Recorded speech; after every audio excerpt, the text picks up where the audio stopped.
Welcome to Overcoming Back Pain and Spine Disease. Today we are going to discuss treatment options and approaches to treating and dealing with chronic back or neck pain and spine disease. My name is Laura Collins, coordinator for Spine Center here at Holy Cross, and I will be moderating today's session. Before we begin answering your questions, I'd like to first call your attention to a few ground rules that you'll see in the comments section. Number one, we encourage you to participate, but please keep any questions and comments general. We will not be discussing anyone's specific health situation in this public forum. Number two, this education is not meant to replace professional medical advice or service.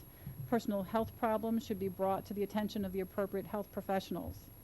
Number three, these resources are provided to assist you and not to endorse any particular entity, service, or event. If you know someone that would benefit from today's session, be sure to tag them. Don't forget to leave your questions in the comments section. If we don't get to your question today, we can connect with you one-on-one through our health program channels by phone or website. Remember, any comments you make here are public and visible to others watching. Now, please join me in welcoming our physician panel experts who will be answering your questions today. Dr. Philip Schneider, orthopedic surgeon and medical director of the Spine Center here at Holy Cross Hospital, and Dr. David Herzig, neurosurgeon at Holy Cross Hospital and Holy Cross Germantown Hospital. Thank you. Now, on to your questions. Dr. Schneider, we'll start with you first. What are some non-surgical treatments for back pain? Was the first question we received. So there are lots of non-surgical treatments for back pain. I mean, back pain affects 90% of all Americans at some point in their life. The vast majority of treatments are all non-surgical. They should first start off with taking some simple medications, such as an anti-inflammatory medication. Other options include doing back exercises, stretching. You can do anything from Pilates to yoga to Tai Chi. Physical therapy has a great role in treatment of back pain. It's very common. There are other treatments as well, but if those things don't work out for you, clearly you need to see a doctor, get MRI, and look at other treatments, which are more advanced treatments, such as injection treatments, which would also be non-surgical. So there's a lot of things that's non-surgical. Most things for back pain are non-surgical. Which leads us into our second question for you, Dr. Herzig. How do you know when it's time for surgery? There are a lot of indications when it's time for surgery. There are some that are absolute. If people have worsening weakness or bowel or bladder issues, those are kind of emergent situations. People that are dealing with pain that fail with non-operative measures such as therapy or injections, it becomes a balance of how much this pain is impacting your life. So if it gets to a point that those are unmanageable, it's time to consider surgery. This leads to the next question, which came in that was asked, can back pain be reduced without opioids? Dr. Schneider. Yeah, so I mean, I think most people are aware right now there's a national consensus that we want to diminish the use of opioids in the country. Been a lot of deaths from opioids addiction, and that's actually working right now. So the answer is that we try to stay away from opioids, and it is not a first line or second line or even a third line treatment. There's a lot of other medication besides opioids, anti-inflammatories, acetaminophen, medications like gabapentin or Lyrica, muscle relaxers, steroids, a lot of the medications that we use, and we try to stay away from opioids if at all possible. Great. Dr. Herzig, are there any new treatments for spinal stenosis? So spinal stenosis is tightness of the canal or tightness for the space for the nerves. That's been treated most commonly with what we call a laminectomy, which is shaving the bone and opening up the space. There have been some, last couple decades, some twists on that, doing it through smaller means, through tubes and decompressions. There's a more recent trend, which I don't think Dr. Schneider does, I don't do, that pain providers are offering that include these spinal spacers as well as these mild procedures or midline decompression. That's not something we offer. It's It's still a little out there on the efficacy, but those are kind of the newer techniques that are available. Which leads right into the next question. What is your opinion about artificial disc replacement?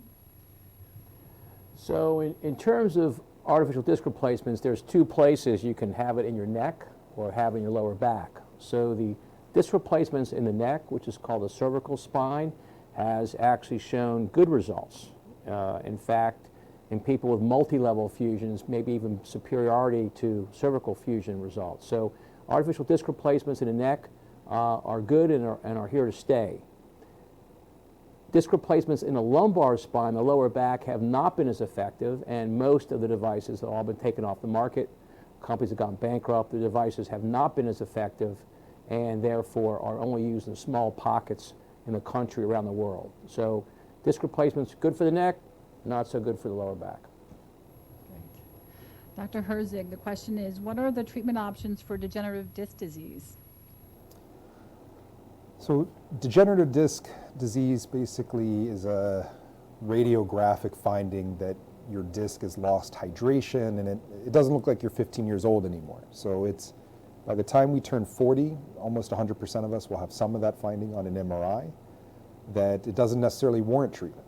Degenerative discs in themselves don't have a strong correlation with back pain, so nothing necessarily needs to be done. Now, there are providers that are offering stem cells, other injections into the disc. They're typically not covered by insurance and are still, experimental. They're not as well researched on that. Okay. Dr. Schneider, what does minimally invasive surgery mean? Well, that can be a loaded question, Laura. So minimally invasive surgery is a real term. It has to do with perhaps making smaller incisions, but more importantly, doing muscle-sparing surgery where the muscles aren't cut. There are people out there that use it for marketing purposes, when in reality it's really just a similar surgery done in a little different technique. So the long-term results are really similar if it's minimally versus not minimally. There's some advantages perhaps in short-term results, but basically what it means is typically a smaller incision without cutting the muscles, but using standard techniques that we use in surgery. It's not like a little teeny-weeny incision this big with a Band-Aid. It's usually a bit more than that. Okay, thank you. Dr. Herzig, this question came in. Why can't I stand or walk for long distances without my low back hurting? So there could be a couple of reasons for that type of pain. One of the more common reasons is lumbar stenosis, which we mentioned earlier. Those people often describe pain with standing or walking that gets better when they rest or bend over.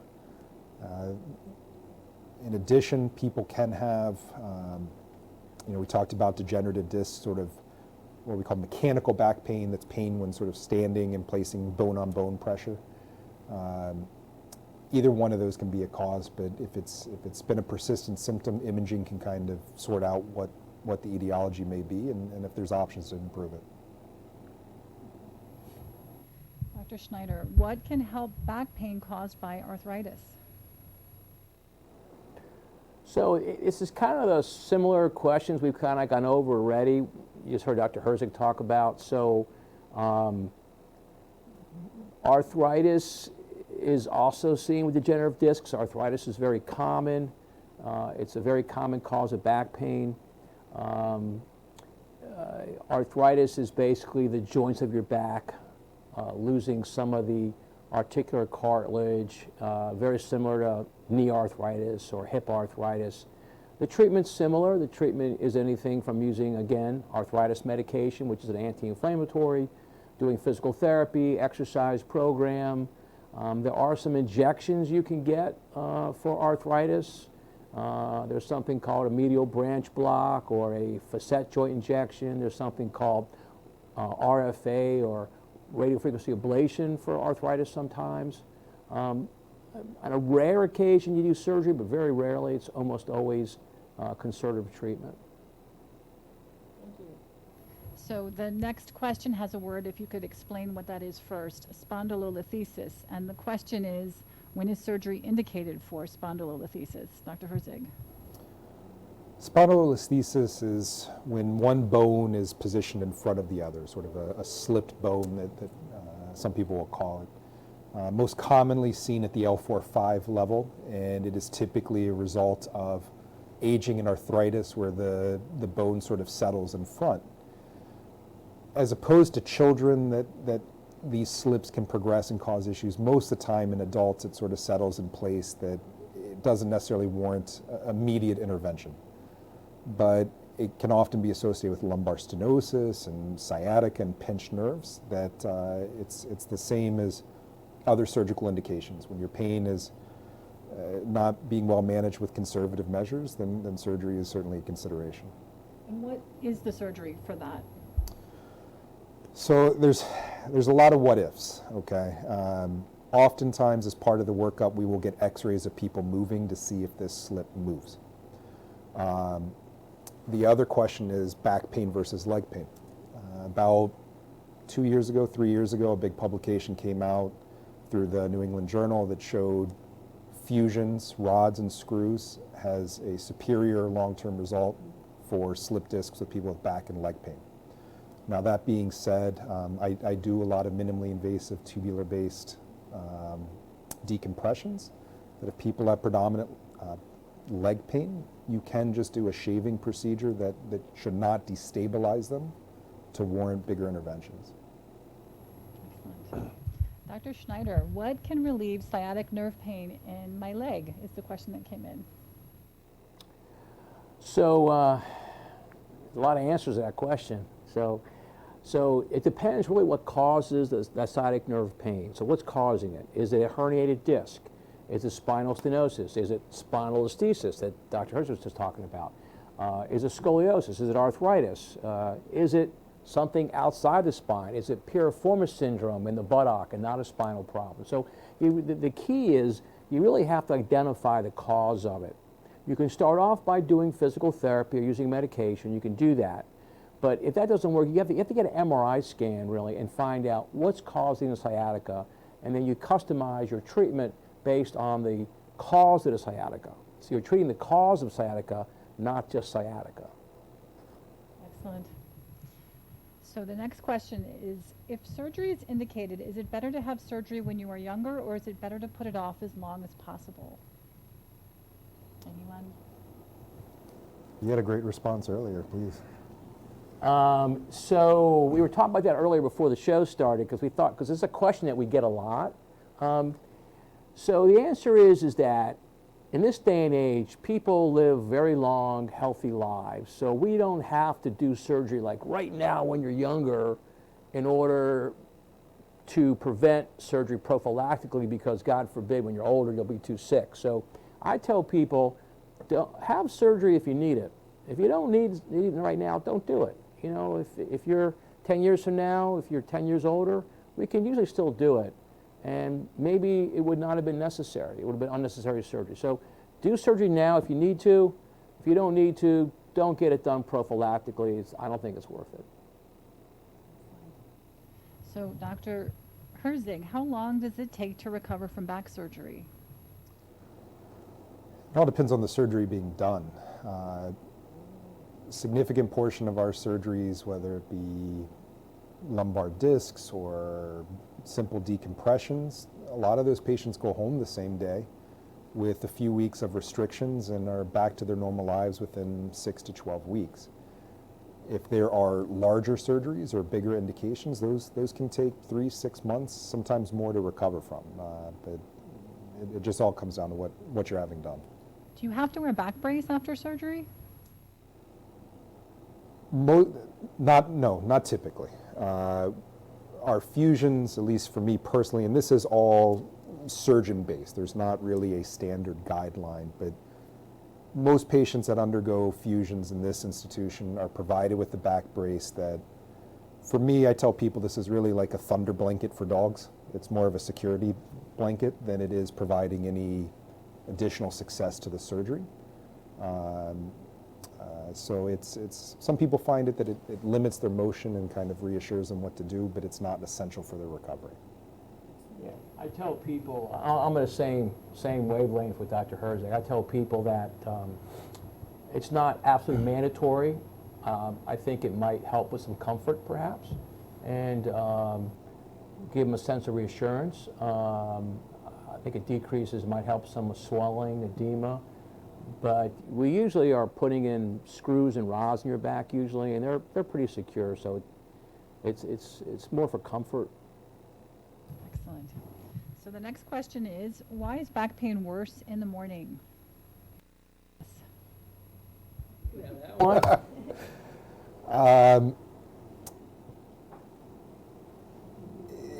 Again, it's hard to say specifically for that individual. Very commonly, people with osteoarthritis, the knees, hips, they'll often say, I feel worse in the morning until I get up and moving. And it's just sort of that's probably the most common of people describing pain worse in the morning versus back pain that's related to the spine. A lot of those people say it gets worse throughout the day as they place more weight on their spine and stuff of that. Yeah, I would agree with that. I agree with you. My back pain's worse in the morning too. If you have knee arthritis, it's worse in the morning frequently. You have hand arthritis in your fingers. Things swell up and they get tight in the morning. So Could it possibly be the surface you're sleeping on? Is it ever related to their bed or their cushioning or how they're positioning themselves? Is it any issues with that? it can be. I mean, it can be. It's sort of tough to figure out. People argue, well, if you're a stomach sleeper or a side sleeper or a back sleeper, you have a hard mattress or soft mattress. We get these questions all the time. I mean, there's sort of rules of the road for this, but it's kind of different for everybody. So if you have an old mattress, you could consider changing it. But it's probably something organic in your back. It's not just the bed. The next question is about scoliosis.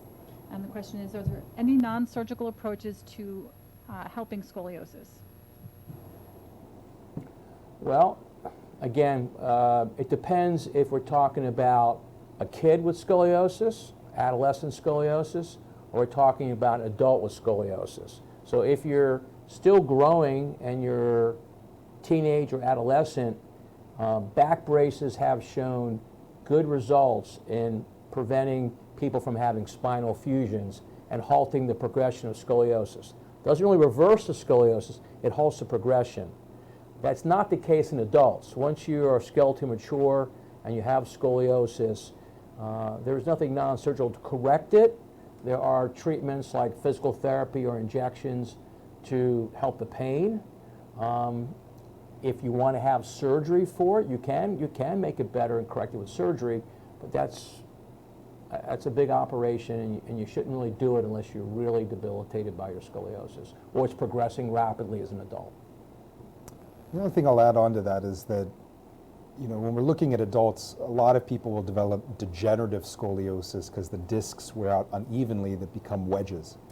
And this is, what's been shown, especially the last 10 years, is this is not as impactful as we thought it used to be.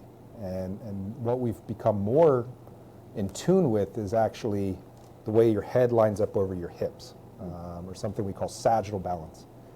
And this was not paid as much attention to, that a lot of people will come to us and the way your hips line up with your tailbone determines how much curve you need in your back.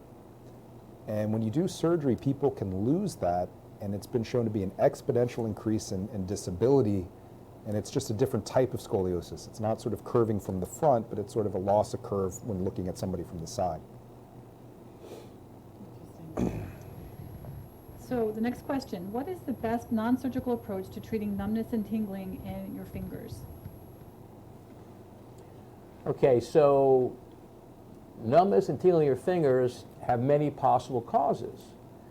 It could be something here called carpal tunnel syndrome. It could be something over here called Guyon's canal. It could be something over here called cubital tunnel syndrome. It could be something here in the brachial plexus, or very commonly it could be coming from your neck or cervical spine. So you have to obviously figure out where it's coming from. And the treatment would be it depends where it's coming from. It could be anything from medication to physical therapy. If it's carpal tunnel, you might wear a carpal tunnel brace or get a carpal tunnel injection. If it's from the elbow, you might wear an elbow brace, not to bend your elbow too much. So it depends where it's coming from. If it's your neck, it's probably physical therapy medication. And then if you're not better, get an MRI. Thank you. Next question. I have stenosis and a bulging disc. What are the latest treatments for this? It's kind of a similar question to what we answered earlier. It all comes to the degree of impact and what we're looking at. Simple lumbar stenosis or tightness around the nerves is often solved with what we call a laminectomy. It can be done in sort of these minimally invasive ways through tubes, but ultimately the hospital stay recovery for those two procedures is very similar.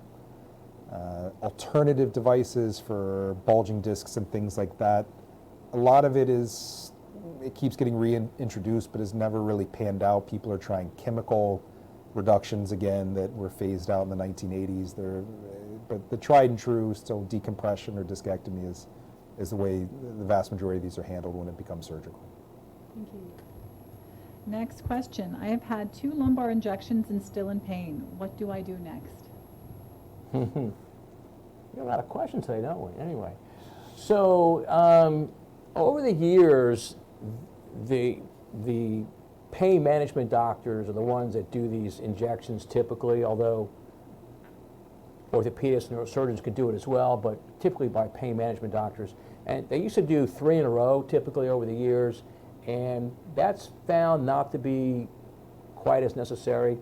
I tell my patients that if you've had 2 epidural injections and you haven't gotten better, I wouldn't keep getting epidural injections. You should get better by the first, at least by the second for sure.